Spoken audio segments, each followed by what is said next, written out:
All right, guys.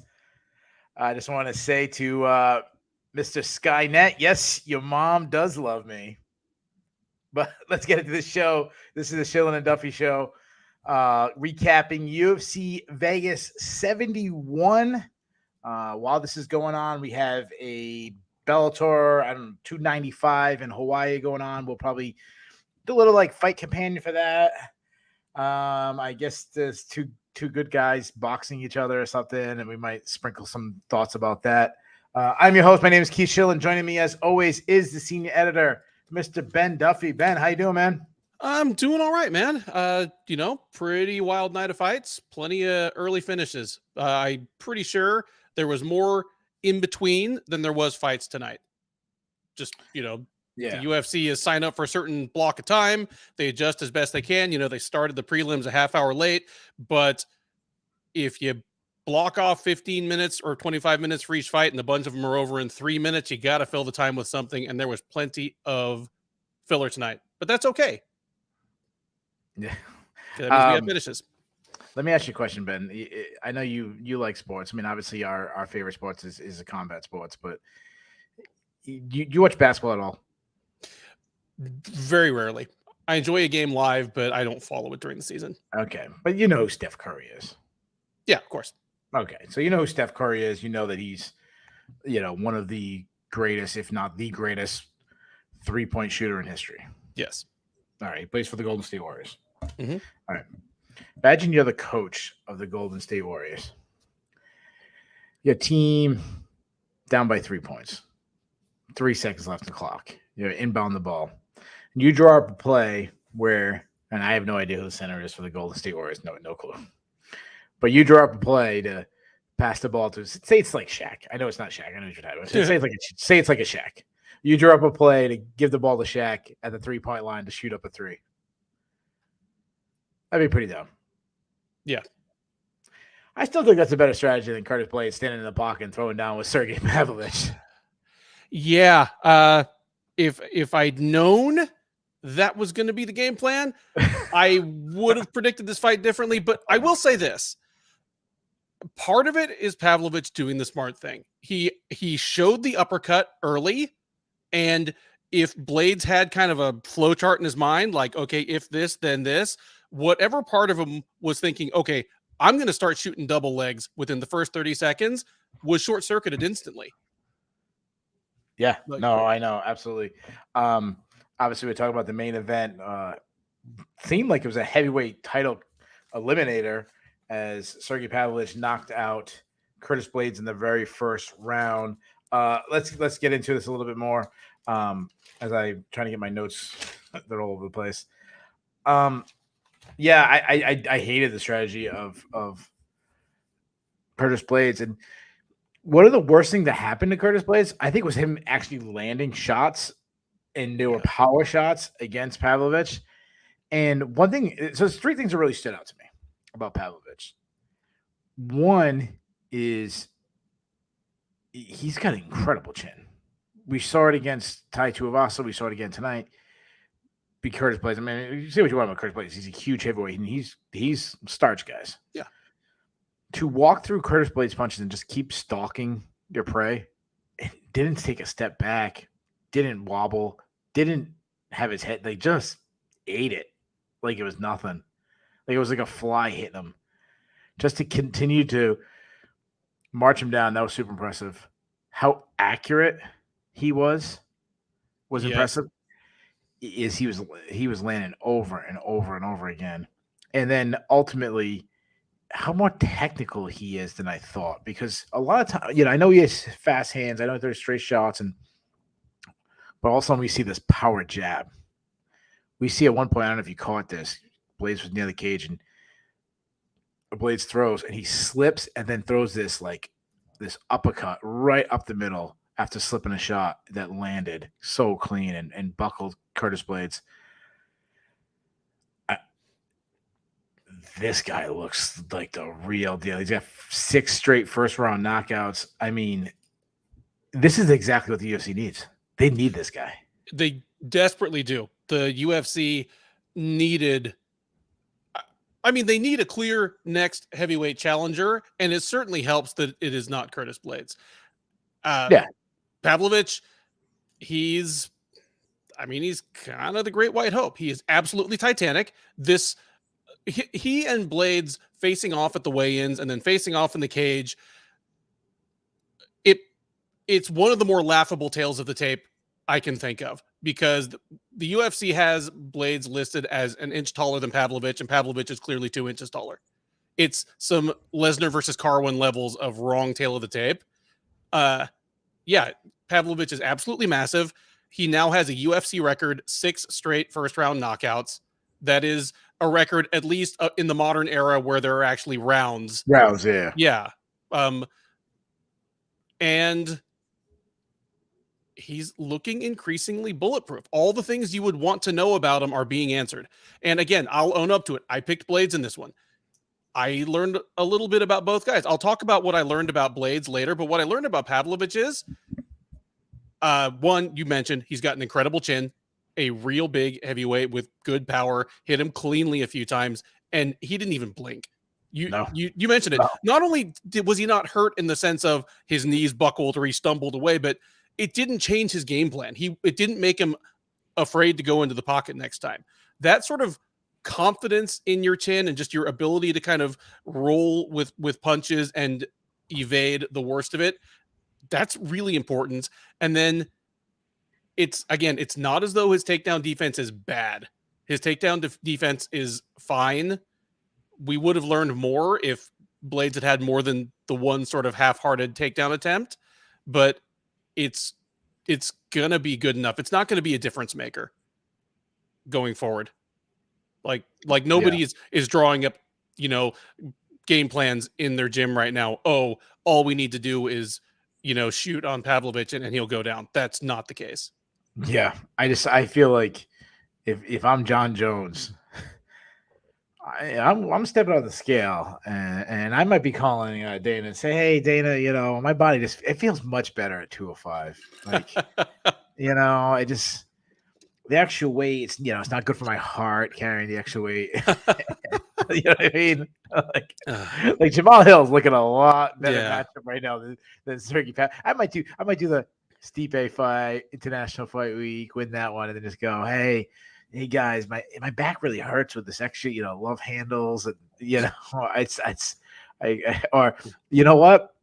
That John Jones saying, I don't know if you got this tweet. It was a couple weeks ago.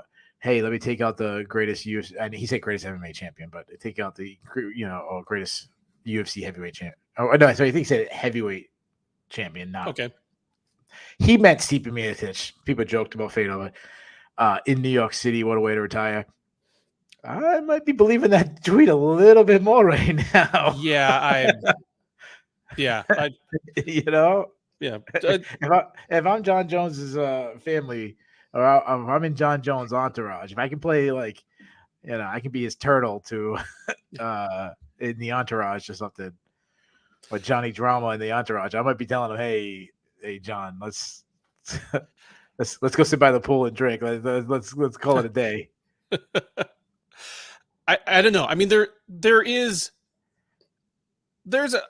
and I don't want to make this the John Jones show, but he doesn't strike me as that cautious a guy in his professional life. Like, I think on some level he thinks he's the baddest man on the planet, and he's like, he's not cautious in his personal life either. Yeah. Okay. Yeah. Here, Technical Wealth said, I'm like, speaking of things that aren't good for your heart, cocaine. 2 bumps and toes will be like, all right, let's do this. Good point. All right, listener of the night, Technical Wealth. That was good. Is real quick? Is Sergei bigger than John Jones' older brother? No. John's the middle brother. Arthur's the older one. Yeah, right? And obviously his brothers were both NFL linemen, so it's not like they cared whether their body fat percentage was 3 or 7%. But in terms of walking around weight, they were both over 260. Yeah, Chandler Jones is his younger. Okay. He's tall. I mean, he's a defensive end, so it's even different. They're taller. They have the long arms, and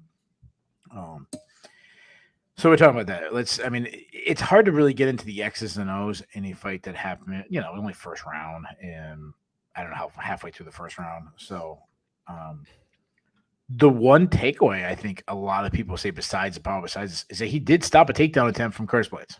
Brushed it off. Curtis Blaydes didn't even come close to take it. He didn't. It's so hard to judge it based on that one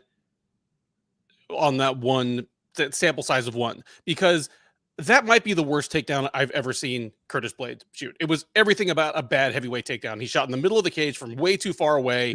Like he was on his knees leaning forward with his arms kind of wrapped around Pavlovich's thighs. It looked like Jeff Munson on Tim Sylvia, UFC 65 takedowns. Yeah, I was in the wrestling room today with my son, and he's only 8, but we're in the wrestling room, and we have a really good wrestling room. I mean, studs. Like one, I don't know if I should give this information out, but screw it, already started. Or like one kid just got an offer to University of Pitt. And like this legit, guys. Take that kid who can out wrestle anybody in the room right before you wrestle him. Hit him in the head with a hammer about 5 times. See how good his shot is then. Yeah. So that's kind of what happened to Curtis Blaydes. I agree. It was a hurt, panicky shot, and didn't want to approach too closely, because again, Pavlovich had shown pretty good footwork at not being there, and he'd already shown the uppercut a couple of times. I'm sure Blaydes flashed back on the Derek Lewis fight when he saw those first couple uppercuts. I want to bring something out here, because Skynet has said this or something like it a couple of times. Okay. Agreed. Alistair Overeem had a takedown and destroyed Pavlovich. There are 2 things I'd want to point out about that. One, Alistair Overeem is one of the 5 or 6 best offensive wrestlers in heavyweight MMA history. He's right up there with I know he's supposedly a kickboxer. I know he's a glory heavyweight champ at this point, and he presents as a kickboxer, but his offensive wrestling was always the most underrated part of his game and largely unstoppable. 2, that was November 2018. I mean, that's 4.5 years ago. Yeah. So Pavlovich, he's now 30. So he's now just entering a heavyweight's physical prime, and he has another 4.5 years of working at Eagles MMA with just nothing but Dagestani wrestlers. And now he's working with an American Top Team with Steve Mako, one of the greatest American wrestlers ever. Heavyweight wrestlers. Yeah, like he's working. Yeah. He's working with Steve Mako, the guy that literally never had an MMA career because they could not get anybody to fight. Yeah. By the way, Steve Mako's been in our wrestling room too. He's actually one of our. He's like one of our teammates in Florida. So we got to kill a team. I tell you, we got to kill a team. And my son's gonna be better than all of them. Anyways, and Jones's takedowns, I mean, they come differently. I'm not saying he won't be able to get takedowns, but Jones has never been a shoot a double leg from 5 feet out guy. It's all clinched, getting close, then drop down.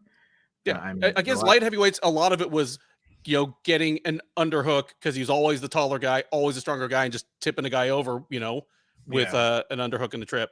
Yeah, I want to address something, Kyle. While one thing I know he didn't just heard it, but so me and Ben, we've done I don't know how many shows, 150 shows or something like that. I don't know. When we say something stupid, we will own up to it. We're not like other people when we get a pick. I mean, I went 5-5 on my picks today. Like sure I threw a lottery ticket at Ronnie Haniyaya, but whatever. We might have said the dumbest thing we've ever said in the history of our show. That's what happens when you do live, unscripted analysis. People are going to ask you, you bring up a question I'm not prepared for, and the most obvious answer on the planet, I walk right across it. And I agree with you. So for those who don't know what we're talking about, we got on John Jones talk, and I said, "Who's the best wrestler John Jones ever faced?" Really dumb of me asked the question. Then Ben goes, "I don't know, maybe Ryan Bader," and I go, "Yeah, probably Ryan Bader."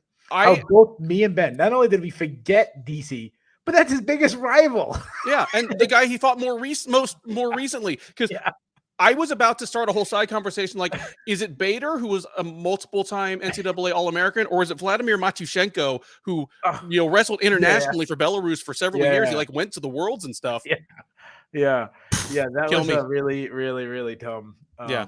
That was pretty bad. So, all right. Back to this. I'm gonna ask you a question. Yeah, senior mode. You know what? Good job, Marcus. I think I give Marcus listener of the week last week, so I'm gonna give it to you again. Nice job though. We are both up there in age. In fairness, we were taping. It was like 12:30 at night, and Ben smoked a lot of weed in junior high. I don't know. So a lot of weed last week. What are you talking about? Yeah. Oh, there you go. Now the Diaz brothers just came. Oh, well, yeah. I think I saw you at the convention, the little weed convention. I was doing a detail at. You're the UFC. You're the king of the world. John Jones walks in, says, New York City. Boom. Here's my name. Put any name on it. Already signed. Put any name on it. Stevie Miocic walks in. Sergei Pavlovich walks in. They both say, yeah, I'm good. I'm good. What's your name you writing on that contract?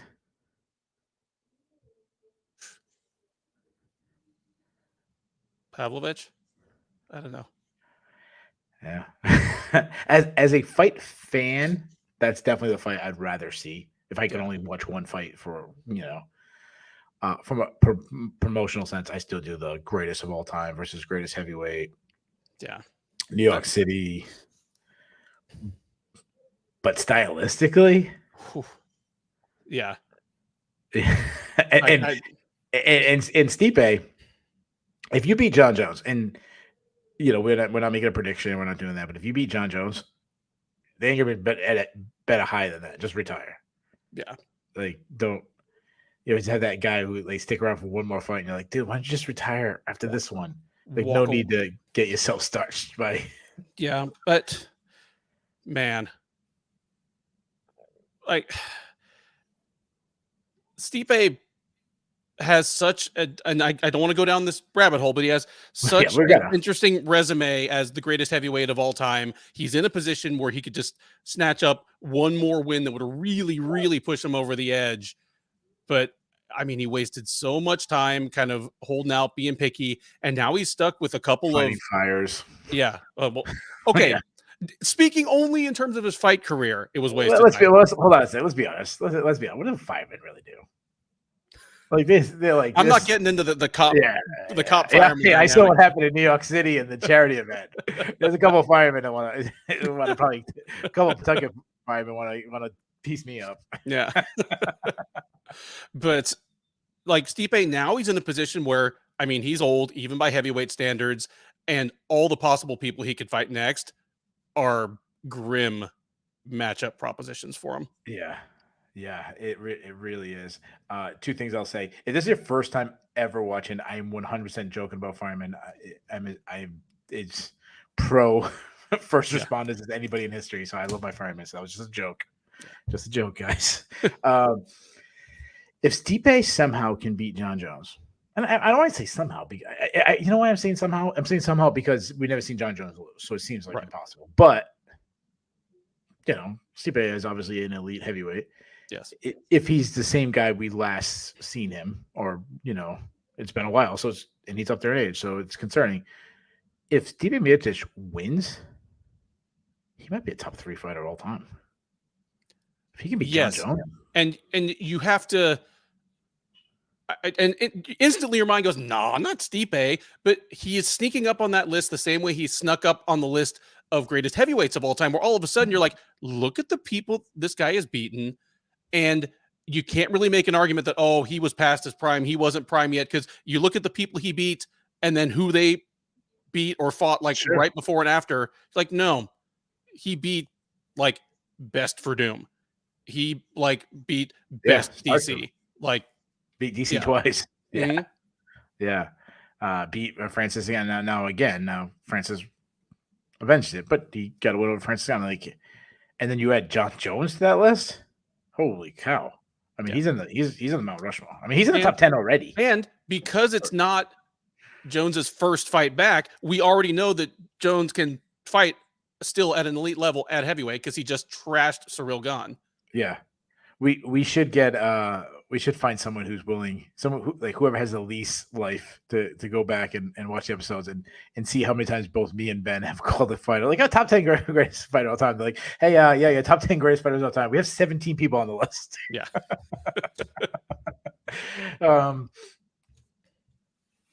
Okay.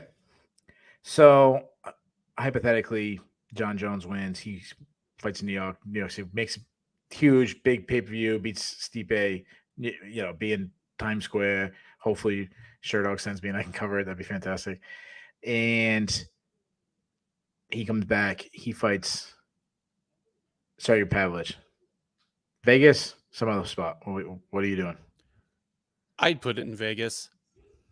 Yeah. It's the kind of fight that would become like an international destination fight. They do well with those in Vegas. Just, like, speaking in terms of, okay, we want to pull tourists from Europe and Asia for this.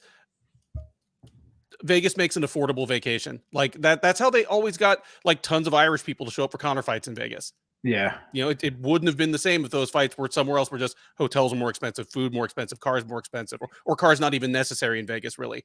Yeah, that's true. Yeah. And if you do you might not want to bring a car because you might not be leaving with a car. Yeah. Yeah. I mean, obviously you could do it in New York City too, because same thing. You don't need a car in New York City. There's a huge Russian population. I know Chicago has a big Russian population. I don't know if anybody's going to Chicago anytime soon, but who like, to me, Sergei Pavlovich is he is the perfect market. Like, if you can get the right marketing team, I mean, you have it. You have a guy who, he looks Russian. Like, that matters. Like, the look of a guy matters. Yeah. And the blonde hair, he looks Russian. He looks like a cross between Brock Lesnar and Ivan Drago. Yeah, I'm glad that you just mentioned Ivan Drago, because that's where I was going. He's your real life Ivan Drago. He touches you, you die. Now, what we need is him to say a couple lines. He doesn't speak English, but just feed him, have him memorize 5 or 6 lines. So he's at I must break you. I must break you. Well, come up with your own. But come on, don't make the man write his own material. No. I mean, it'd be like his punchline. Someone else writes it. Get a handler to write him. All right, cool. Yeah. And he says something like, at the press conference, John Jones talking. He's speaking. He's answering all things. No, you know what? Don't even have him answer. Don't have him answer Russian. Have somebody else sit there and answer for him. Do it go straight down. Get some hot chick sitting next to him, answering, some Russian lady. I like this. Who's a hot Russian woman in MMA that speaks English? Yana Kunitskaya, but the kayfabe wouldn't hold because she's married. Yeah. But somebody this, all right, who's okay. This is how they get Alexandra Albu back to the UFC. Yeah. Bring her as the valet and translator of Sergei Pavlovich. Yeah, that actually would work. But she just talks for him, and then every once in a while they do a Drago. He just says something he looks over to John Jones and you're a bum. Yeah, something or just says something quietly in Russian. And they just translate it as some really wild shit that he just said. Yeah, I love it. I love everything. I mean, get Sean Strickland to do that. You have Pavlovich say something, and then Sean Strickland just says, he says you beat off the cartoons, and he'll never lose to a guy that beats off the cartoons. Or have him say something, and Sean Strickland even goes even I won't say what he just said. Yeah. We said bring in Bridget Nielsen. That was the original, right? Yeah, Brigitte Nielsen. We don't. The 2023 version of Brigitte Nielsen is no bueno. Did she go from super hot to on Flavor Flav show? And that was 20 years ago. I dated Flavor. I don't know. Since she and Flavor Flav were on that MTV reality show together, and that was almost 20 years ago, and she was aged like milk already by then. At this point, oof. Hey, good for Flavor Flav. Yeah, good for Flavor Flav. All right, so we know what we're doing with Pavlovich. I feel like Curtis Blaydes, this is his legacy. I think when we talk about Curtis Blaydes, we're going to talk about him as one of the best wrestlers for heavyweight division. Yep. Just keeps getting close and just the title eliminator loses. Just every time he gets something going, finally looks like he's going to put it all together. And he just, something happens. Already on the short list of, I mean, as of now, greatest UFC fighters never to win a title. He's what now, 12-4 in the UFC, and the 12 wins are just dumb. Like he's bulldozed all those 12 people, and a good number of them have been top 10 fighters that he just made look completely helpless. And he's never even fought for a title. Yeah. Okay. Kind of crazy. That's like if we're doing a list of guys who never fought for a title, he might be number one. Like who's a guy who's been as successful as Curtis Blaydes? Jacare. Oh wow, Jacare never fought for a title. Yeah, that's weird. Yeah. All right. So him and Jacare, that's yeah. All right. Let's so what are we doing with Curtis Blaydes? I mean, he's fought everybody in the division, really. And here's the problem. He is still that guy that is going to embarrass your 4 through 15 fighters for the most part. Even though I said this on the preview, there's a very tightly defined skill set that allows you to beat Curtis Blaydes. And so far, only 2 people have done it. Now 3 people have done it. I still think it's an incredibly, I mean, who else could do it? Like, who else has monstrous one-shot power? I mean, Tai Tuivasa has monstrous one-shot power. Yeah. Curtis Blaydes would turn him into a tackling dummy. Oh my God. I think he'd suplex him.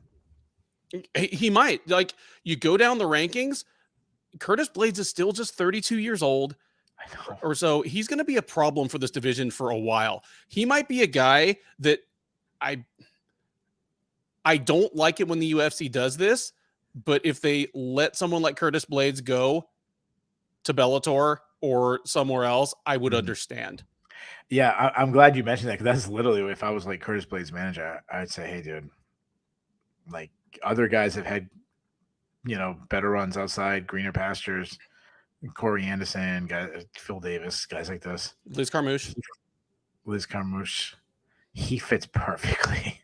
Like he fits perfect in Bellator. It's one of those. I wish the trading thing was an actual thing. Now, I know, obviously, the Askren and DJ was like, so I still can't believe that happened. But if we actually could trade, I don't think people realize how crazy that trade was. That wasn't the the Red Sox calling up the Cubs and making a trade. No, that was the Red Sox calling up the Tokyo Dragons and making a trade. Like, oh, Rafael Devers, you're going over to Tokyo. Hey, send over. Yeah. Whatever. If like the American and Japanese baseball leagues also hated each other. And they hated, yeah. That's a good point. Yeah. Or it's more like WWF and WCW in the heyday. Yes, yeah. Well, I think I don't know if one championship hates. I think they don't. Bellator. It was Bellator. If Bellator UFC did a trade, but it would be pretty cool if we could do that. Absolutely. So let's say, hey, what the hell? Let's just do it anyways. We're trading Curtis Blaydes. What's all right? Listen, I'm UFC. You're Bellator. Hey, Scott Coker, I'm going to give you Curtis Blaydes. You're going to give me. Let's negotiate. If I'm the UFC, I'm pushing a hard bargain. I'm UFC. I'm UFC. You're Bellator. Okay, so I'm Bellator, and I'm telling you who I'm going to give you. Yeah, let's get a deal done right now. You can't have Johnny Eblin because he's young and he hasn't lost yet. Okay. I want AJ McKee. You can have McKee. What? You can have McKee. Okay, I wouldn't have that reaction. Absolutely. Here we go. I'm driving Curtis Blaydes to right now. Okay. If I get AJ McKee for Curtis Blaydes, oh, absolutely. If I'm the UFC, I think all right. So, all right, deal. I think I won that trade. I would do it for the guy who loses the main event tonight. If I was the UFC, the guy who loses, not even the guy who wins. Stotts and Mix. I do for the loser. That's a great fight. I want to be done with this in time to see that. Yeah. Yeah. All right. Let's. If Stotts wins, I'll claim him for Houston again. Yeah. Well, I'm going to claim them both for New England because they fought so many times in Connecticut. Yeah. All right. Let's get back to reality. Sergei Spivak. That's the fight I'm doing. For Blaydes? Yeah.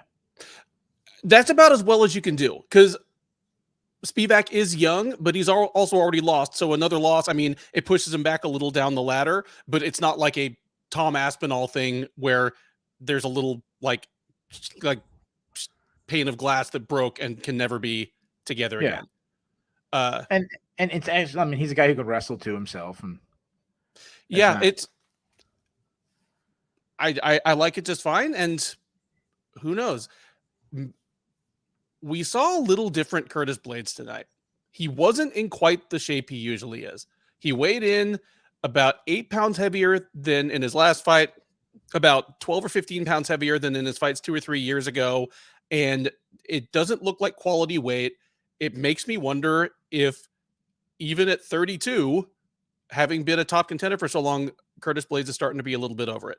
And I may be reading too much into that.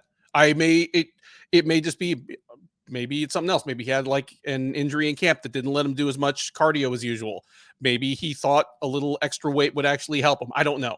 But when he might throw a little more power, or he maybe thought if I get on top, be a little heavier. I don't know. Or maybe he just got a little hungry. I get it. Trust me, I get it. Yeah. Say no to those. See, he's sitting up on the couch watching the Shillan and Duffy show. Yeah. You know, you might want some Swiss cake rolls. Little Debbie's the devil. That's my Delilah. You know. Let's answer Jusex's question, and you don't have to agree with me. So he asked, why not Blaydes, Aspinall 2, and Lennon? Makes a lot of sense. Why I'm not doing UFC for 2 reasons.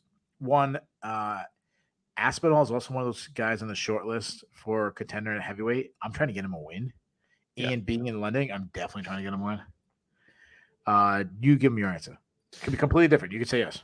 I agree because I loved the fight when they made it before, and it was over in 15 seconds. We didn't learn anything about either guy. So theoretically, it should still be a good answer, except 2 things. One, if Blaydes wins, he's even less of a viable title contender than if he'd beaten him a year ago when they fought before, because now he's lost again to another contender.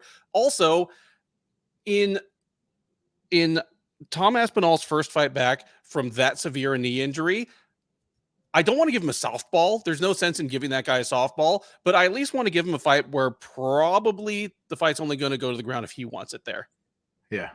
The last thing I want is for him to be going against the guy with the best power double in the history of, the UFC.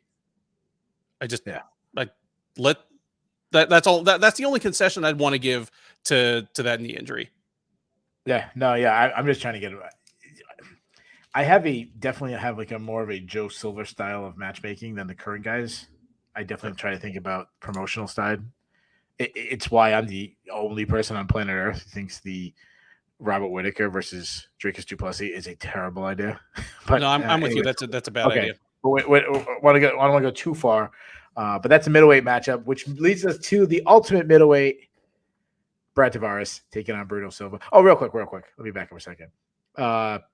UFC, say that Stipe sounds like it's going to get done. I'm assuming it's done. Jones Stipe gets done. Looks like it's probably July. So that gets done in July. Wait, that'd be International Fight Week. Didn't Jones say he wanted him in New York City? He wanted it in New York City, which makes sense. He's from upstate. Don't they go to New York City in November? Usually? Yeah.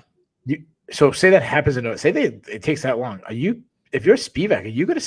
I'm assuming. Pavlovich, are you going to sit out that long? Because you figure that's November. Then it takes how long for them to negotiate their matchup? I mean, earliest we're talking March, April, like a year from now. March, April. If I'm Pavlovich, maybe I want another fight in between there. Who knows? He might. You know what you do? You go straight softball. You put it. Well, actually, you can't do it in Russia. You put it in a Russian area, and you throw out the Huggy Bear, and he knocks out Huggy Bear. I got Just Huggy Bear by wheel kick in that one. he knows he ruins all the plans. Yeah. All right. Brad Tavares, sick on Bruno Silva. Wow, Bruno Silva's body looked really different, but then his fighting style looked like everything that he didn't look like against Jared Mearshart. He looked good. Agreed. Early on, I was a little concerned. And early on, we're talking about a 3-minute fight, but Yeah. for the first minute or so, I was like, okay, he came out again. He does not look like he looked 2 years ago. He's shrunken at this point to the point where Tavares was larger than him in every dimension. He looked taller, broader shoulders, bigger arms, bigger legs. Tavares looked 15 pounds heavier. Bruno Silva is just not the guy he was physically by the eyeball test. But then he came out not throwing a ton of volume early on. I'm like, oh man, are we going to get the tentative guy that was kind of eking it out against Gerald Mearshart? Like, did Alex Pereira break this guy? But nope. He turns the Jets on halfway through the round, starts coming back with accurate counters, and just lights up Brad Tavares. He lights up Brad Tavares in the kind of fight that Brad Tavares usually wins. Yeah. Like if you're waiting for single sniper counters against Brad Tavares, he usually beats you. Yeah. Just outlands you. Tavares looked great early. Yeah. There's something to be said for being Brad Tavares and just always marching forward, throwing good volume for a middleweight. Like, if you don't hurt him real bad, he's going to win rounds against you. But Silva, just sniper stuff.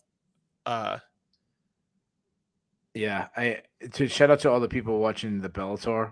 I'm watching. That's why if I keep turning this, I'm just peeking at the screen to see what's going on in Bellator. Yeah.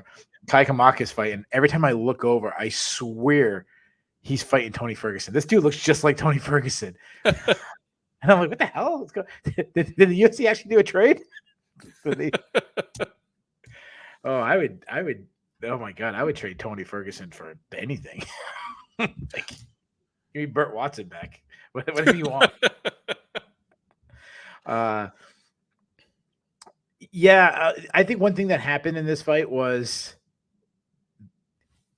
Silva was throwing a lot of looping shots, and Tavares was just beating him to the punch. And then Tavares started, feeling himself, opening up, kind of loading up a little bit, I think he was trying to finish him. And Silva made one adjustment, and he finally threw like 2 or 3 punches down the middle, and instead of being looping, he finally tightened it up and came straight. And that was that first straight punch that hurt Tavares. And shortly after he finished him. What's your thoughts on the stoppage? Because I thought it was a little early. It was a little on the early side. Tavares bounced right up and protested about it, but he didn't protest for long. By the time they read out the result, he seemed to be sincerely congratulating Silva. I would have been okay with another punch or two just to remove any question, but if we made a list of worst stoppages in high level promotions this year, by the end of the year, it won't break the top 20. Like it's just a little tick early. Yeah. You've heard me say it plenty of times. Like I was thinking about his pendulum. It was the, one side of the pendulum, but it was still in that range. Like for sure. That radar, if I think about like you watch a radar for like a pilot, like it's not directly, Star Wars, line them up, I shot him. It's like, or Top Gun, I got him in my T. It's more like, okay, what's that little thing in the corner? Like it's still in the radar.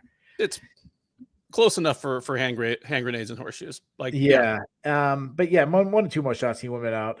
I don't know how I feel about Silva moving forward. It's just so hard to trust him. If he wins another one like that, then I might throw out the Mearshart fight. I go, okay, well, that was a bad matchup against Mearshart. Mearshart or just sometimes guys are flat. Yeah. And Silva made an interesting point in the lead up to this fight. Normally, I'm not really susceptible to the big Brazilian book of excuses, but he gave an interview that appeared on Sherdog, and he just said, the Mearshart fight was my 5th fight in 14 months. Just, like I was tired. And the thing is, a fighter trains differently when they have a fight 4 months down the road than 4 weeks down the road. Like 4 weeks down the road, there's no weight training. Like cardio is done differently because they're already in their pre-cut. Like they're getting like metered amounts of actual contact and sparring. Just you're doing tape study, and he basically spent over a year where he was less than 6 weeks from his next fight half the time. Yeah. So he's just getting a whole different kind of training than he was when he was in M1 fighting 2 or 3 times a year. Instead, he fought 5 times in barely over a year. Yeah, it's just and there's also like recovery. Like how much does he get besides all the other stuff? How about just recovery time? Yeah, But, I mean, I've seen guys, great wrestlers, go in a tournament and no, sometimes lose, but also just have like a match where you're like, wow, you're in a 5 matches, 6 matches, a real good tournament. All of a sudden, he gets a guy in like a quarterfinals and he wins like 4-3. You're like, wow, that guy he's not that good. Like, I thought this guy was a stud. He's not that good. And then he goes in the semis and texts a guy, goes to the finals and pins. And you're like, oh, no. He's just whatever. Yeah. Something happened. I mean, MMA doesn't have a season. You talk about the NFL where there's a defined off season. Certain players will go into the season and they'll lose weight throughout the season because without being able to power lift all summer, they just can't keep the amount of muscle like other other players gain weight throughout the season because they can't do the kind of cardio training that they do in the off season. Like it's just, it's a thing. It's how human bodies, react. Yeah. You hear that like spring training in baseball, you hear that a lot in NFL preseason, like, oh, they're not in game shape yet. Like you can't sustain that for that long. Your body falls apart. So yeah, I get that. Tavares is, I mean, it's so funny. You look at his record, guys he's won recently, guys he's beaten, guys he's lost, guys he won. This guy has gone to the decision with Israel Adesanya and Dricus du Plessis, but then he got knocked out by Bruno Silva and Edmund Shabazian. Like, I don't know what's going on with this guy. I don't know. He's brutal. He's just when I thought he couldn't get any more middleweight, he does. He is seriously just a completely unique career for Brad Tavares. What a joy to have him. The UFC, every division in the UFC needs a couple. We need to make that. Keep Tavaresing. Yeah. Let's get that in like a dictionary. Tavaresing. Tavares is like a verb now. Verb, and it's an adjective too. Like not bad, but not good. Yeah. Like I don't want to say mediocre. Like better than mediocre. Yeah, better than average. Drew Dober, he's pretty Tavares, Yeah, like you get like a B minus, like Tavares. C plus. Yeah, Tavares did. We'll go this one really quick. Bobby Green and Jared Gordon, they fought to no contest. They smashed heads. Originally it looked like Bobby Green got a TKO. Paul Felder lost his absolute shit to the point where the UFC had to tell him to calm down. Like I don't know if that's exactly what they said to him, but he clearly answered somebody in his head, like, dude, you need to chill. Because he was going crazy. And Jared Gordon is his boy. Anything you want to say about the action? I don't have much to say about the action. It was very straightforward, especially upon replay, but we never we're always quick to shit on refs and judges when they get things wrong, rightfully so. Like we need to tell the truth, but kudos to Keith Peterson for handling this properly. Because in the moment, I'm sure he suspected that the finishing sequence might have been started by an accidental clash of heads. But if he jumps in there and stops it, and let it play out. And kudos to Jay Petrie for kind of making this point to me. If he jumps in and stops it and replay shows that it was actually an elbow or something, all of a sudden Keith Peterson fucked up huge. And it's one of the robberies of the year. He lets it play out. And you know what? If it was a clash of heads, he knows that he's got Chris Tognoni on the replay for him. They're going to get it right. And if it was a legal strike that started it, then he did the perfect thing and just swallowed his whistle. Like, good job, Keith Peterson. That's a really good point by Jay. That's a really, really good point. Yeah. Yeah, you gotta let it play out. It's like one of those ones like you got to play in the NFL that you're better off letting an interception that might have been an incomplete pass. You're better off not calling an incomplete pass, like let it play out and then let replay. Now again, fighting's much different, so I know it's not a perfect comparison, but it is what it is. As far as Paul Felder goes, I saw him get a lot of backlash. I mean, I get it. It's his friend. It's fighting. It's not a basketball where your basketball team lost. It's your friend who's fighting, for 6 weeks, 8 weeks. MMA careers are short. You're not making huge money. They take away half the guy's pay. You're like, I get why you'd be super passionate. It's just so tough, which is why the only solution is they fire all the commentators and you fill in the Shillan and Duffy. That's it. Yeah, that's I couldn't do their job. You know, I'd enjoy giving color commentary a try on a low stakes card, but play by play I definitely couldn't do. Yeah, that was that was my sales pitch that you just instantly. Sorry, I just torpedoed your sales pitch. All right, where's Jay Petrie at? Is he still around? All right, this is gonna do. Now is the Shillan and Petrie show. Oh. You know what, Felder? Considering that he, like you, is a ginger, this was the first time he like really lost his temper at the desk. I'm inclined to give him. A pass. It's not like I would rather have Felder. That's a good point, man. I would rather give Felder, who is otherwise right up there as maybe the best converted fighter on the UFC desk, one outburst than just have Daniel Cormier mispronouncing names and telling stories all night every time. Like I give me Felder doing something like this once a year all day long over, you know, some of the other fighter converts. So Jesse C mentioned something that right before, you know, the fight before that, Jared Gordon, probably his highest profile fight he's ever had, Paddy Pimblett. A lot of people thought he won. A lot of people they call it robbery. I you know how I feel about it. I think it was I don't even remember who I scored it for, but I thought it was an extremely close fight. Couldn't win either way. Yeah. But the point is, if you're in that camp, that also that does add to it. So that's a good point, Jesse. Like you're upset, you think you got screwed, and then this happens right after. So yeah, I mean I get it. Bass goes, Lev and Adam Duffy should replace it. No, we gotta go 3 booths. Let's throw Dev goes in there, but this is what's got to be. Oh, Lev and Dev, Lev, Dev, and Adam. But Dev can't have a light on. That's this new light Dev. Like he's got to have his light off. So anytime they go into and then there's just a blur over Lev's face. Yeah. So we got witness protection Lev and witness protection Dev. Yeah, like 2 kinds of witness protection, and then like this 20-year-old kid. With nicer equipment than me. All right, yeah, we can do that. That's the team that's got to go for. You guys got to go back to the old Lev shows to get that reference. To run it back. These 2.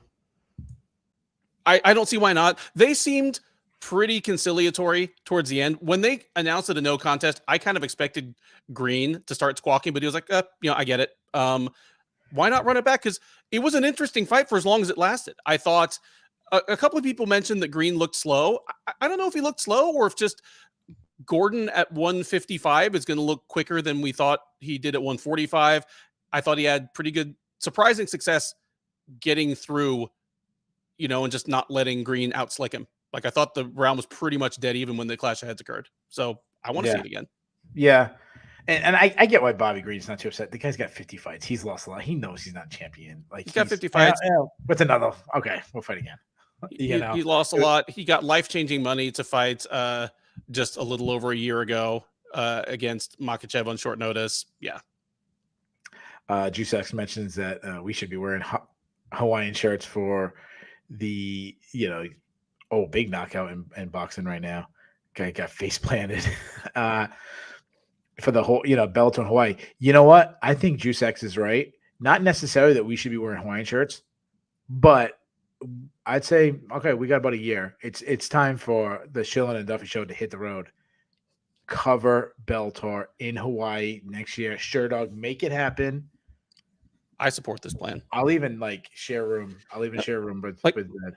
I get the whole Hawaiian shirt thing, but I like on their regular cards that Big John and Michael C. Williams will both just wear a black blazer, a black shirt, and a black tie. They look like funeral directors, which makes perfect sense when you see the matchmaking on Bellator prelims. I like that. When Deanna Bennett's, I still couldn't figure this one out. So she's fighting for the title. That's one problem. But Deanna Bennett's fighting for the title. She misses weight. And because she misses weight, if she won, and she was winning, I think, was it 3rd round when she got subbed? It was 4th round, and she 4th round. She'd won the 1st and 3rd and was kind of winning the 4th until she lost. Yeah. So she was up in the fight. she's, it's going on. She's up in the fight. And while this is going on, it's discovered that if she wins, Liz loses her belt at 125, though her opponent didn't fight at 125. Which makes it no longer a flyweight matchup. It makes it like a catchweight matchup. I don't know. Like, let's just add to the dumb things of MMA. Like, that's just another dumb thing in MMA. It was extra dumb. And I saw a few people whose opinions I normally respect on Twitter saying John Morgan for one. I like John, but he was like, I think that it should still count as a title defense for a champion if their opponent misses weight. I'm like, it shouldn't, because they literally. If they win, I don't think they should, because they literally aren't risking their title. No, I know, but I feel bad for the champion makes weight. Yeah, they win, like the Travis Lutter, Anderson Silva thing. Mm-hmm. Yeah, you don't risk your title, but you risk I'm the best in the world. You know what I mean? Like, if when's a time a guy has missed weight and then actually won, and we all go, Charles Oliveira. Yeah, Charles Oliveira. I mean, he was a champion, but he was the champ, but yeah, that's not a good example. But you get what I'm saying. Like, yeah, if so and so, if they lose, we're not calling them the best, even though they didn't make weight. And I mean, we get guys who's not considered the pound for pound best anymore when they move up in weight. So yeah. Anyways, we have other things to talk about, and we're going to cover a little bit of the Bellator and the boxing. Before that, Brogan Walker took on Asmin Lucindo. Lucindo winning by unanimous decision. Do you want to talk about the good or the bad first? Well, I might as well talk about the good. Lucindo, she's 21 years old. I think she looks good. I think she looks good. Good.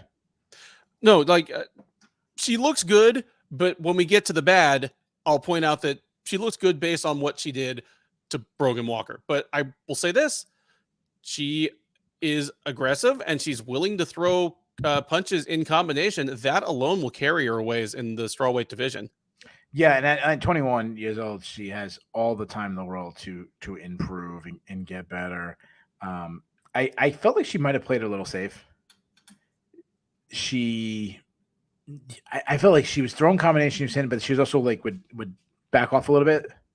And I feel like if she just turned it up a notch, like, she could have got Brogan Walker out of there. I agree that maybe she could have. She's so young.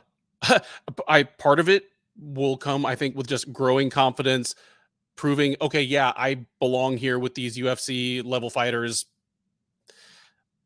Yeah, I mean, she could have turned on the jets more, maybe could have gotten the finish, maybe could have at least really turned this into a rout where we had some 10-8 rounds and some serious damage going on. But as it is, she won all 3 rounds. I thought each round successively was a little more lopsided than the last. Yeah, I agree with that. Because she picked up momentum. She didn't get tired.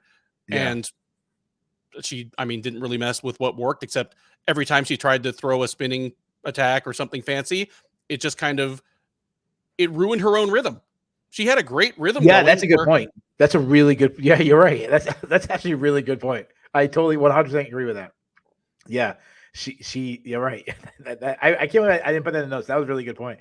And yeah, I actually agree that she looks like a builder. She was getting stronger. I almost went 10-8 the 3rd round. So I think that's another good point you made. The bad, it's Brogan Walker. Like, she was doing this like side kick in Holly Holm game, not realizing like Holly Holm keeps range with that. That's not her like primary weapon. Yeah. And like throwing calf kicks, but they weren't like any power. They just like little flicks. Like how like I'll like spar fight with my kids and I'd like do that to them. Like, oh, calf kick. And I'm like, I'm not kicking them. I'm just like, flicking my foot at them, fooling around. If you're watching this and I've watched any of our previews and you hear Keith say fighter A throws a lot of naked leg kicks, which I don't like. This was your showcase of naked leg kicks. And if you want bad about Brogan Walker, here, I'm not the analyst Keith is, but this is what I observed. 30 seconds into the fight, Brogan Walker throws a leg kick and Lucindo punches her in the face 3 times. 15 seconds later, she throws another kick. Lucinda punches her in the face 3 times again. The pattern is established at that point, and Walker never really made any adjustments. She continued to throw kicks without any setup and without any follow-up. So it was just target practice for Lucindo, and it just got worse and worse as they went along. And really, again, the only thing that really stopped it or slowed it down was when Lucindo decided to get fancy and try to throw spinning stuff. Otherwise, it was just kick, boop, boop, boop, kick, boop, boop, boop. I mean, Brogan Walker was cut up, marked up. One of those women looked like she'd been in a fight, and the other looked like she'd been on the treadmill for 20 minutes and like got a little glow going on. Yeah. Did one of those 5Ks with Caitlin Chikagian. We got royalty in the house. Big Marcel is here. So shout out to Big Marcel. If you guys don't follow him on Twitter, make sure you do that. He's probably the nicest guy in MMA. I've done a lot of podcasts with him. When we were over at Loudmouth MMA, we did a lot of stuff together. What I loved about that show is we would talk, like that whole network. We would talk shit to each, like that was our thing. We would talk shit to each other. Big Marcel's the only one who would like talk shit, but then always go, "Oh God, I'm just kidding. I'm just kidding." You know, he's have to like just because he's such a nice guy. Like, also, big source of breaking news in European MMA and just generally. But Marcel willing to throw daggers. Oh, Marcel. Yeah, I have a lot to say about that fight. Marcel, if he was a professional fighter, he'd be that guy. Like he'd land a combination, then he'd like high five the guy. Like, come on, let's high five. Every fight would be like Crow Cop versus Pat Barry. Yeah. Like. All right. Before that, speaking of a crazy fight, Jeremiah Wells versus Matthew Semelsberger. This one, I'm going to say this. We got some scoring things I want to get to. This to me, which is really weird, when I looked at MMA decisions, I think only one person MMA decision scored it for Matthew Semelsberger. This to me was one of the hardest fights to score, I think, in history. Definitely a hard fight to score. I did score it for Wells, even though I picked Semelsberger. But yeah, there split scorecards of 29-28, 28-29, and 30-27, and none of those 3 was out in left field. All 3 of those were justified. Yeah, I had a hard time scoring both the first and second round because the same thing happened because Semelsberger hurt Wells bad. I mean, Wells was as hurt as, say, Brad Tavares was. You know, he was dropped multiple times. And, you know, he, recovered. But what didn't happen is, you had the debate of, it's damage versus wrestling versus, and it's always damage number one criteria. But Wells was getting takedowns and then landing hard ground and pound. So it wasn't just like I'm taking him down and holding down. Like he did damage. So I'm sitting there, I'm like, I mean, I guess Semelsberger landed the best shots and was closest to stopping it. But then he also was like held down for the next 3.5 minutes and his head was bouncing off the canvas for like 10, 15 times. I had a really hard time. I'm like, I went the first round Semelsberger. I went the second round Wells. And I went, obviously the third round was the one round where was clearly Wells. I thought like I was okay with anybody's scorecard. It was great. I gave Semelsberger the first round. I gave Wells the second, but it was a similar dynamic in both, where Semelsberger had a lot of success on the feet. Then Wells gets his first takedown, and it's mostly Wells from there on out. It was just more pronounced in the second round. When you're scoring, that if you go to the classes where you learn the actual guidelines, they'll tell you it's the 3 Ds: damage, dominance, and duration. And obviously, just taking the first round, for example, Semelsberger did plenty of damage. He knocked Wells down cleanly at least once, got 1.5 knockdowns, 2 knockdowns, whatever you want to call it. The fight looked like it could have been stopped. And all that's over within about a minute. Then the rest of the round, it's Wells. And it's not just this safety valve lay and pray. He is heavy on top. He's landing little punches and elbows constantly. He had a couple of not fully locked in submission attempts, but ones that forced Semelsberger to do nothing but react to that submission attempt, like 100% on the defensive, or the fight's over. So you have dominance and duration as well as some damage. Super hard rounds to score. I completely agree. You're mute. I'm not sure what happened. Sorry, that's because I was just yelling at my family to get the dog out of here. Wells and Semmelsberger, two guys. I still like both guys. Wells is really underrated on the ground. That's something we talked about on the previous show. I think it doubled down. I think we've talked about it jiu-jitsu. Now we've seen like really good wrestling, and the way he mixes his combinations with his wrestling is really good. Like they at one point, I think it was maybe the second round. I don't remember if it was. I think it was Cruz that mentioned this, where like he threw a combination just to get Semmelsberger to raise his hands just to shoot underneath. It was like it's the reason why I said this. It was like exactly what me and my son was working on in wrestling today. Not throwing punches, but like when a guy posts, I'm working with 8-year-olds, so I'm not doing high level guy stuff, guys. But a guy posts on your shoulders, pop it up, shoot underneath, stuff like that. That's kind of what he did. But gets his hands up and then shoot underneath. Semmelsberger, I'm on the fence with him because, on the feet, he's dynamic. For you to stand and throw down with Jeremiah Wells, who is as big of a puncher there is, and to hurt him 3 times, 4 times, dropping him, face planting him, like it was. I just kept thinking this. How the hell did Alex Moreno stand and win a striking battle with Matthew Salisbury? That's what I just kept thinking of. Not the Bashy boy, but I was like, wow, hey, that's really impressive. I could ask him the same thing, and he would take it in the spirit in which it was intended. No, yeah, it's like I meant it as like a compliment. Like, good for you, dude. I wouldn't suggest it again, but good for you. And Semmelsberger, obviously, we saw him taken down. I don't have a problem with him getting taken down by Jeremiah Wells, because I'll talk about Wells' takedown game in a minute.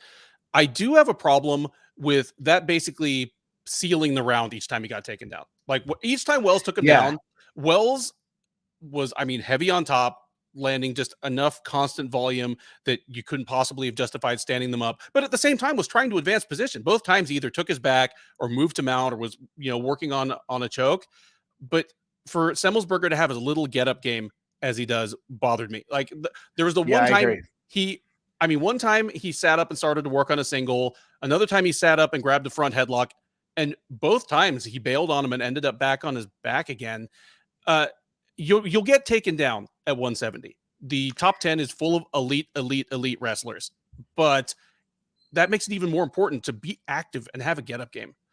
Having said that, there's no shame in getting taken down by Jeremiah Wells, because he has that physical power and dynamism and explosion that reminds me of early Rampage Jackson, or even now still Michael Chandler, where they're good wrestlers. They are technical wrestlers. They do things right, but they also have a level of raw strength that allows them to finish takedowns they shouldn't be able to. And the first takedown in the second round in particular, Semmelsberger was doing all the right things.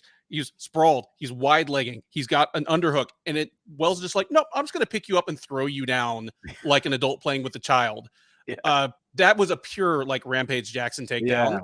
And because of that, Wells can take down anybody in that division. Like, I don't care. You go all the way up the rankings. You put him in against Covington or Hamzat or somebody, he can get a takedown on him. If he we gotta do a Hannibal Salas with Jeremiah Wells. No, I don't even want to go there, but I'm saying when you have that combination of a fast entry and just raw strength, you're going to be able to take anybody down. What you do once you're there makes all the difference. At 36, though, I am a little worried. Now, Skynet saying no chin. I'm not saying he has no chin. I'm giving. It might be a little bit of combination, 36, just hand slow a little bit. You can't take as much damage. And I think Semmelsberger can just crap. We've seen him absolutely starch guys with one punch. I'm on the fence with Semmelsberger. I agree. Like on the feet, he can knock out anybody. But on the ground, and again, I do want to give Jeremiah Wells credit for this because I do think he's a really good wrestler. But Semmelsberger not stuffing takedowns, and then worse, besides can't get up, he showed no urgency. That was bothering me. Maybe he's I don't know. I'm still on the fence with Semmelsberger. I think he definitely has a ceiling. So I understand what a lot of people saying the stock is down. I get that. Like I understand the thinking behind that. We're gonna save some time on this next fight. Ricky Glenn took on Christos Giagos. Giagos caught him. What else did I say? He caught him clean. That's that's pretty much it. And that's a good win. Like that's a solid. I mean, Ricky Gon doesn't have the greatest, but that's a good win for Giagos. It's a good win for Giagos. It's a much needed win. That was his. I mean, he's coming in not having won a fight in basically 2 years, and first losing streak of his UFC run. I don't think he has top 15 upside, but you don't want to lose 3 straight in that deep a division because he wants to keep his job. And yeah, plunks the man. Yeah. I like Christos Giagos in the UFC because he always lets me like bring out my favorite one-liner, which is that he is the answer to the question, what would it look like if a white guy went to Lorenz Larkin's barber? But yeah, Christos Giagos, his fights are always a lot of fun. His hairdo today was out of this world. He just always has incredible cornrows or rad stuff shaved in. Like he looked like Coolio out there or something. Or he should have been like Bone Thugs and Harmony or something. Yeah. We love Dev Goes Fishing, but we love Jeremiah Wells, but Dev is a little drunk right now. For that comment that he just posted on the screen. Before that, Hani Yahya took on Montel Jackson. Montel Jackson win by first round TKO. I think they said something like this was Yahya's first time getting TKO since like 2009 or something. 2009, Joseph Benavidez. It was not in the UFC. It's his first time getting stopped since like WEC. Yeah. I knew you mentioned something like that on the preview. Yeah, that's really impressive. I think the way Jackson fought was exactly how you should fight.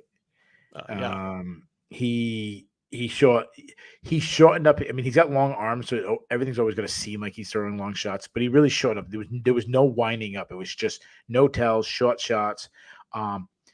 There was scrambles. He was much bigger than Hani Yahya. We talked about on the previous show, and it showed some really good takedown defense. I'm sure he's not the BJJ defense. Like even to go on the ground with Yahya when you're on top is still a dangerous. I mean, we saw, with his arm locked in for positions, and Yahya is trying to make positions. That's 4 in a row. Montel Jackson. I think he'll probably get a much bigger, stiffer test. But the kid looked great. He looked fantastic. He is a walking matchup problem just with his size for that division. And you add on top of that good striking fundamentals and this kind of speed he has. Sky's the limit as long as he can keep making 135. I'm really high on the guy. It's an incredibly deep division now. It's one of the hardest ones to break into the top 15, let alone make your way to a title shot. But it helps that he's finishing people too. Yeah. I don't know what Jesse C is talking about. I didn't pick Yahya to win. I don't know what you're talking about. No, speaking of forgetful, pretty forgetful fight between Norma Dumont versus new 145-pounder Cal Hosa. Norma Dumont won a unanimous decision. I'm going to read you a stat, and this is why I always try to say that, they say stats don't lie, and I'm like, I don't know whoever came up with that quote, but stats absolutely lie. That's real good. You can spin any stat you want ever. The total strikes was who did you score the fight for? I scored the fight for Dumont. Okay, and most people, I looked at MMA decisions. It was a close fight, but it was 11-3 for Dumont. Okay, so the fact that some people, gave the fight to Hosa, I get it. Like it wasn't bad, but most people, I think, gave it to Dumont. The total strikes was 144-63 in favor of Hosa. That tells you right there that stats lie. Now the significant strikes were 33-35, but even that lies. Yep. Because the reason why I scored for Dumont was she was landing the better punches. She was definitely landing the better punches. No, what they put up punch stats middle of the third round, and I saw that Hosa outlanded Dumont badly in the second round, like something like 30-11. I'm like, I scored that round for Dumont. Am I out of my mind? So did I. But just not all significant strikes are created equal. Some are more significant than others. Yeah. Stats lie, and they lie real good. But here's the problem. And both of these women had success on the feet. They both landed cleanly on each other. Hosa landed some good shots with power as well. But they were almost like just two magnets. They would just stick together, instantly start clinching against the cage. And Yeah. I knew going in that that's Dumont's tendency. Like she sets up like a karate fighter or like a sanda, like kung fu practitioner, and she'll throw a couple strikes that way. But as soon as bullets start flying, she wants to clinch or wrestle. That's her thing. Kudos to Dominic Cruz here, because I did have the sound on for this fight, and normally the criticisms of Cruz are out there. You know, he knows a lot, but it's just like a wet blanket. He takes all the joy out of it, whatever. But here, I was having no joy anyway because this fight was terrible, and I loved him just explaining exactly why. He's like, these clinches all end up as stalemates because they're just squeezing. Neither of them is pummeling Yeah. for underhooks. Neither of them is actually trying to improve their position. They're both doing something that can only result in an endless clinch that nobody like lands any offense.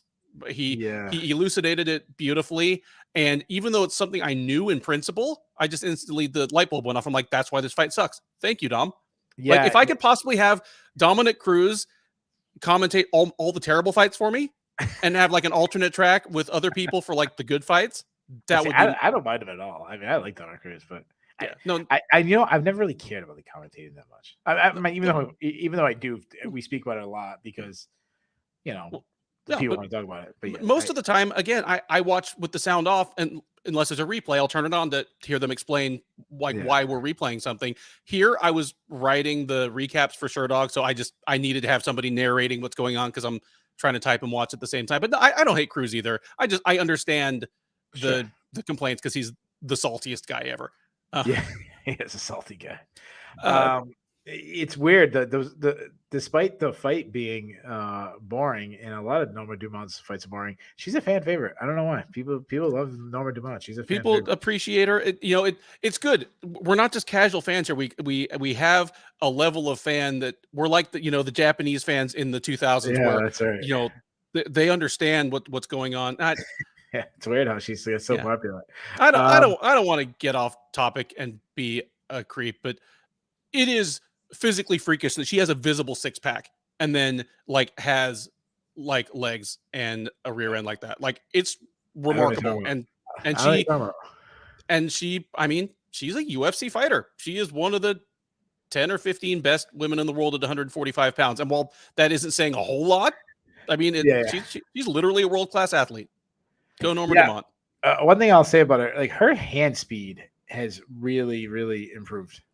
Like she looks faster out there. Like when there was exchanges on the outside, she looks pretty fast. Yeah.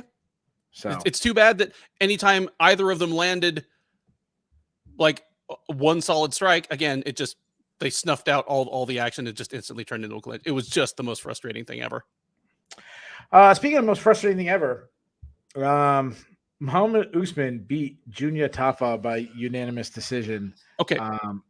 First things first. Okay, good. There was literally no way of knowing for sure that Junior Tafa and Justin Tafa were related until very recently. I mean, I saw Junior Tafa fight on the Ryzen card on New Year's Eve. Like Justin was not present. Nothing was said about him having a brother in the UFC. Like now it makes all the sense in the world because I said on the preview that they look exactly alike, except for like Junior is the keto version. But okay, now we know they're brothers. Okay. They don't train together. They don't. Yeah. Sorry, it's even more. How do I watch Bellator right now? What is it on? Is it on Paramount? It's on. I can't find Paramount / Showtime Sports. Yeah. Okay, because I go to I'm on Paramount. I'm on the live thing, and it's showing me. Well, Waco. Is it starting at 11? Is that why? Is it starting at 11? Is it really that late when it's starting? Is that why? That's probably it. Like they're probably starting at the top of the hour. Believe it or not, Waco: The Aftermath is on Showtime. Just for we know, especially for you. Waco. Yeah. No, I have Paramount and everything, so I just don't know. I don't know. Why does MMA have to make it so confusing? And okay, Usman versus Tafa. I'm going to say something that's very controversial. I'm going to pick some fights. I went to MMA decisions, and I'm the only person who scored this fight for Tafa. I scored it 30-27 for Tafa. Okay. And I think all the rest of you guys suck. I think I'm right. You guys, I think you guys are all wrong. I scored it for Usman, just holding my nose the whole time. I can see the argument though, because Usman got takedowns, he stayed on top and did virtually no damage. Yeah, that's what I wanted to say. You contrast this to the Wells fight. Like I'm thinking the same thing like Wells. Like Tafa's playing the Summelsberger role, except Usman is getting the takedown and doing nothing. I was saying, like, why isn't the referee standing them up? He's laying and praying as bad as possible. Especially the second round. Especially the second round. The second round, it's funny. It almost hurt Tafa's case that he tried to get up at all because it made it look like Usman was doing more than he did. If Tafa just laid flat on his back and kind of shrugged, I think we might have gotten some stand-ups. It is laughable that Muhammad Usman's nickname is the Motor.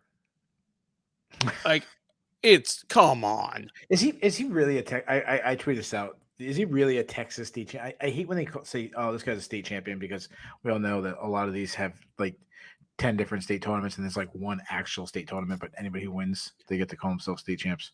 And really Texas goes from 1A up to 5A. I don't know what like, did he win some regional tournament, and he claims no. I mean, when they have the all, like I don't know what they call it there, but like Rhode Island, we have one state tournament, but like don't you have 2 counties? No, we got more than 2 counties. How many counties are in Rhode Island? I have no. Well, see, county's not a big deal because probably because of how small we are. Like we have Providence County, Kent County, Newport County, Washington County. There's 4 right there. Okay. East Bay County, I think, is one. All right. The point. I get your point, but like Massachusetts does the all states, and then they do the state tournaments. And it's like I don't know 8 divisions. Or you got to finish so high, and you qualify for what they call like the all states or the super. I forget what they call it. Anyways, but he's a terrible wrestler if he's like Texas. That's both Nickel is from. He was a Texas state champion wrestler, not Muhammad Usman.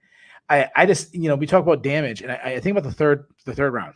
Usman took him down for about 4 minutes and 50 seconds. Did absolutely nothing. Just held him down. And then Tafa gets to his feet with about 10 seconds, lands a bunch of elbows, and then they break away real quick. He lands like a 3-punch combination, absolutely buckles Usman, and the fight ends. And I go, if you're going off of damage, like those 10 seconds was way better than the 4 minutes and 50 seconds that Usman did. And then I was really surprised the second round. The second round, he took him down and held him down after he, like, Tafa teed off on him for the first minute and a half and almost knocked him out a couple times. So, I think it's a terrible decision. I do. And obviously I will what's the word I'm looking for? I will forgo my I don't know if that's the right word, forgo my opinion and refer to the geniuses over at MA Decisions. So being that it was something like 16-1 or whatever it was. But you know what? Here's one. I'm one of the 16, and I think you're probably right, man. Like nothing's going to induce me to rewatch that fight. And maybe I've just overcompensated the other way because I picked Tafa to win this. But this didn't leave me feeling better about either guy. I mean, to bring in somebody, absolutely. He's no Bo Nickel, but I certainly try to mention him as often as possible. I'm taking Chase Sherman over either of these guys in a week. Chase Sherman has a good gas tank. He's beating Usman or Tafa. He's definitely beating Usman. I don't know if he's beating Tafa because Tafa might start him, but he's definitely beating Usman. I agree. Yeah. I totally agree. It's that like if he beats Tafa, if he takes him down, that wouldn't surprise me. But so I wonder. So I've convinced you. Maybe can we do it like 12 Angry Men? Like I just slowly I call up the next MA Decisions guy and like I don't know who says the MA Decisions. Call up Drake Riggs and I got to convince him, and then slowly over time I just slowly convince one. If you haven't seen talking about classic movie, you haven't seen that's one of the all-time best. If you haven't seen that's a fantastic one. Sensational. I don't want to. I'm not going to call it a rob. I am going to say a robbery, but it's not Lee Murray level robbery. It's like Carl Roberson. It's like Carl Roberson level robbery. Alleged robbery. Carl Alleged Reeves level alleged robbery. Like it's not to that scale of Lee Man. Murray, but I read the report of the Carl Roberson thing, and the real buried lead is who the fuck had $200,000 worth of stuff in his bedroom? Like, that's the protagonist of this story. yeah. Like, holy hell. All right. Yeah. My thing is, if we allow this like where you can just take a guy down and hold him down and do nothing and not get stood up, like obviously I'm gonna be like, a little hyperbole here, but like Gable Stevenson or Mason Paris or one of these top heavyweight wrestlers, like they could go in the UFC and beat 50% of the UFC guys right now. Oh, if you allow that Even- that to happen, at least 50% of heavyweights without zero training in MMA. Oh, I mean, Steve Mocco or Greg Jones could just take off their warm-ups and walk right in and beat UFC heavyweights. Have you seen Mocco lately? I mean, if Mocco can make 265. He might be making 365. He's a big boy. You shake his hand, it's like shaking the hand of a grizzly bear. Like your hand like just disappears. It's not a hand, it's like a paw. It's like Andre the Giant. It's like a paw. Yeah. Before that, Francis Marshall took on William Gomez. Gomez winning split decision. This to me came down to good strategy versus bad strategy. The guy with the better strategy won. Gomez stand the outside, try to slip anytime's come in with a left counter, kept him at bay with a couple teeps. And Francis Marshall gave him the exact fight. He was having a low output single strike boxing match in kicking range with a kickboxer. He gave him the exact strategy. And when he shot for a takedown, but not really. Like he the amount of guys in MMA who shoot like the arms coming around the belly instead of like when you shoot a takedown, the idea that this obviously doesn't always happen, but you know this, and when you shoot a takedown, your hands ideally is like right underneath their butt. That's the upper thigh butt. The one time he actually did a drop step, he took him down and dominated the third round. What the hell took you so long? I don't know. I don't feel better about either one of these guys. Because to me, Marshall is a lower level UFC talent. Fought Gomez, Gomez, I understand he's undefeated, but he fought him the exact fight that you want, the worst stylistic matchup possible for him, and you won by split decision. Yeah, agreed. I think they both still have potential, but this win by Gomez did not make me feel any better about his chances against any established 145er, like let alone a ranked one. Like I'm not even talking about a contender. I'm just talking about another dude, a couple fights removed from the contender series. I don't feel particularly better about his chances against them, even though obviously he can put on a very pretty kickboxing display, against a fighter who lets him. Yeah. And before that, Becquerel Deny took on Brady Heastan. Really good comeback by Brady Heastan. Yeah. I mean, it just came down to cardio. It came down to, it wasn't good. He didn't give up. He put the cardio on when he got a takedown.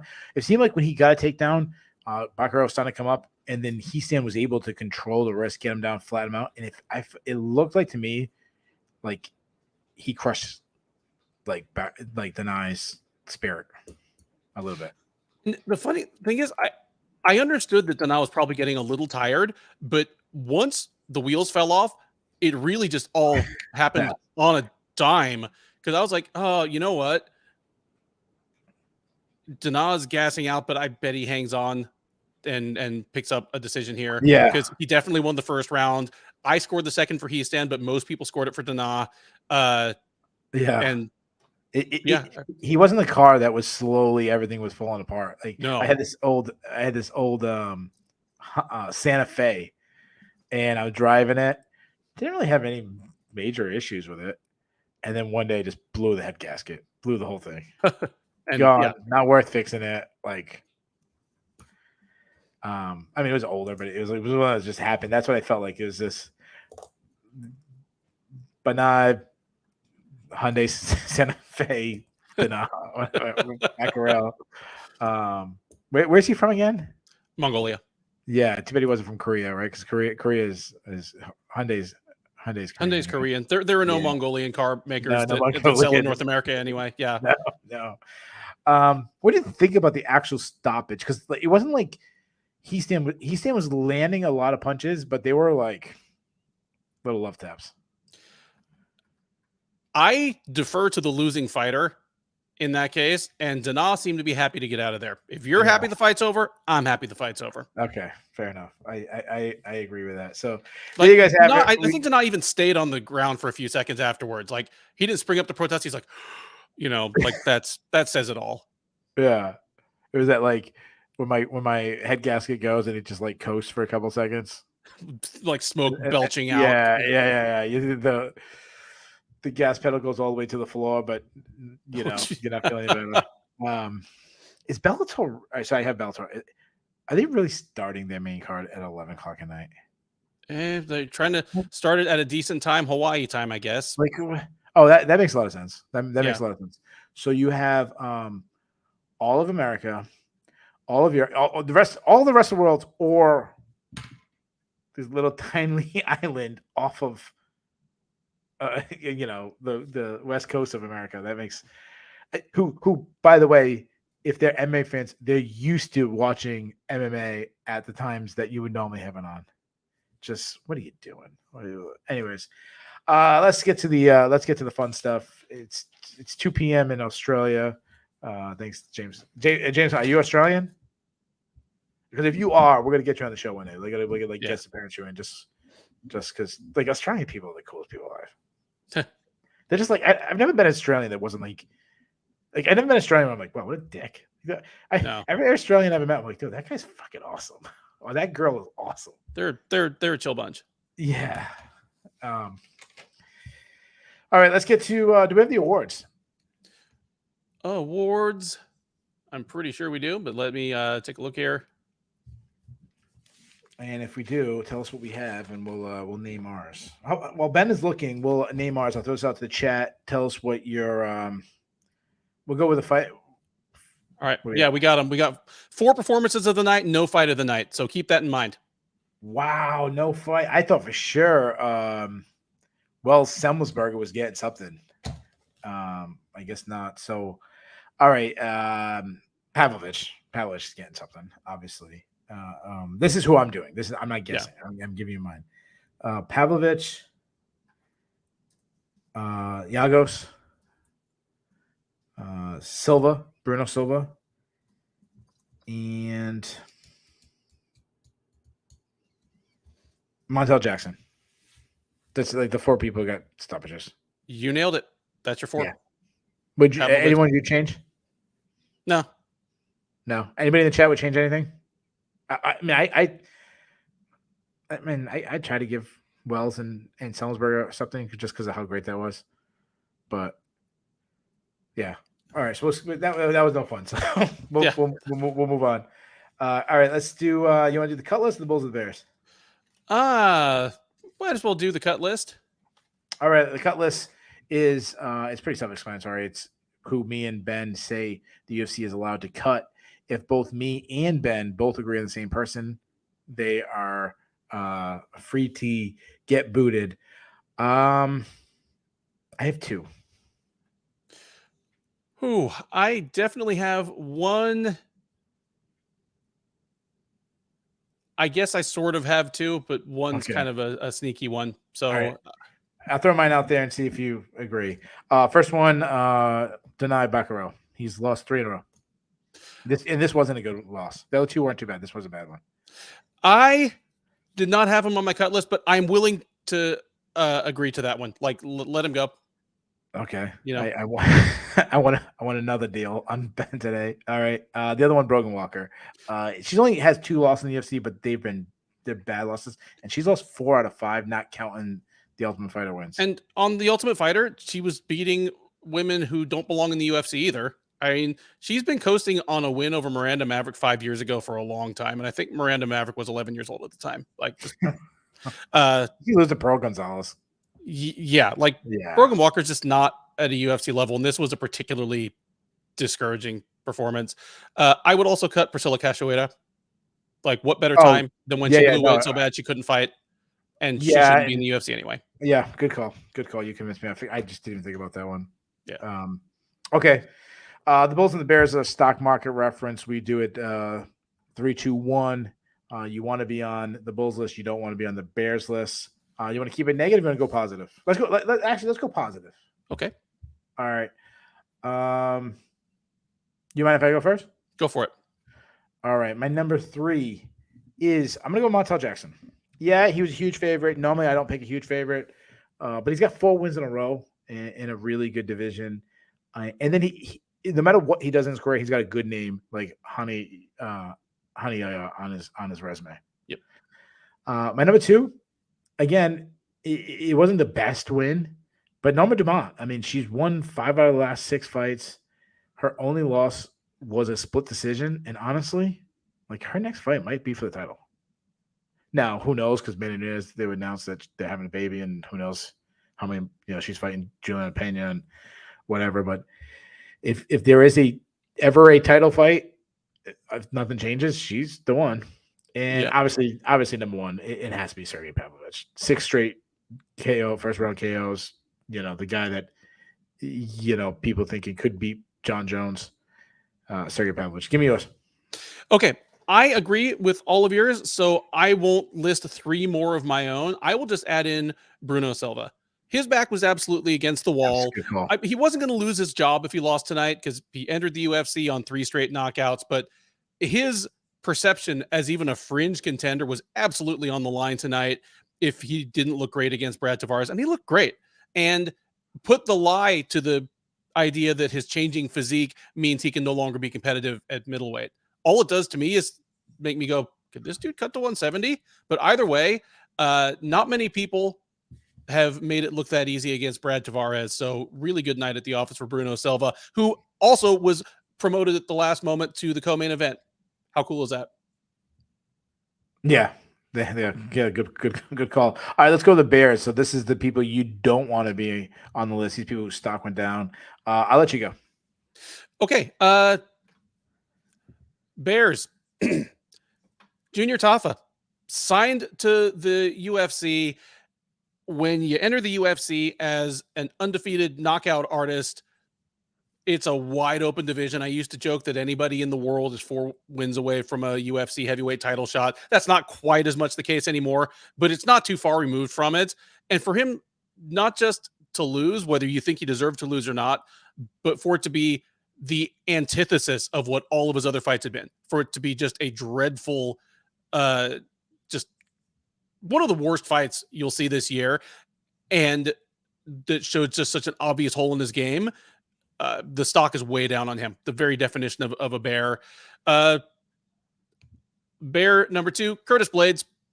It's not like Sergei Pavlovich showed any new ways to beat Curtis Blaydes. He just followed the established pattern as well as anybody else ever has. But like you said, we've seen the ceiling on Curtis Blaydes, and at this point, he doesn't control his own destiny anymore. For him to win a UFC heavyweight title would require things to happen to other people. Yeah. And yeah, that's the best way I can put it. He's not in control of his own destiny anymore. And we didn't get as far into it as maybe I would have. But I think we've seen a cap on his skill set as well. Like the fact that he's as young as he is, I think just means that he could be this guy for another 8 or 10 years. I no longer think he's going to. Well, it's like Brock Lesnar. I no longer think Blaydes is going to turn a corner and suddenly become a comfortable striker. He'll be a striker that does have power and knows how to throw punches, but never reacts well to getting hit and is always defensively porous. And it's just, it'll never be more than the means to an end. That's a bad look for a guy that, again, might be one of the greatest fighters never to fight for a UFC title. I will also throw out Matthew Semmelsberger. At 170, I'm always going to take the field against name any fighter making it to the title picture. But Semmelsberger definitely has to go back to the drawing board and fix some things. He's young. He has time to do it, but I expected him to win this fight. And if he won it, I thought he might win it spectacularly. But yeah, just a rough night at the office for Matthew Semmelsberger. Yeah, we had a lot of similar. So I'm going to add two just for time's sake. I'm going to go with the Bellator prelims stock loss. I was, watching the UFC and I had the Bellator prelims on the side. And I saw there was 4,000 people watching. That's not good numbers on the YouTube page. And worse, that every single one of those 4,000 also had the UFC on too. So when like Curtis Blaydes was fighting, nobody was watching whichever fight was going on. I mean, how many of those were like one TV in the corner of a Dave & Buster's? Yeah, that's a good point. Yeah. Well, I was on YouTube, so I don't know. But yeah, it's just, good point. And then my number one, Francis Ngannou. You know why? Why? We are 1 hour and 40 minutes into the show, and I don't think anybody mentioned his name. We didn't mention it. Nobody in the chat mentioned his name. He was the heavyweight, a year ago. He hasn't fought in a year and a half. He beat Sergei, whose win has not aged well. Yep.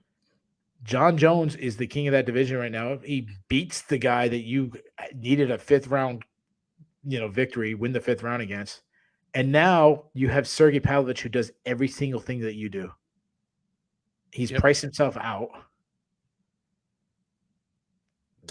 Return to the UFC really might be his only option at this point. Well, and I said this after the Jones and Ngannou fight. I thought Ngannou was probably on his way back to the UFC within the next year anyway.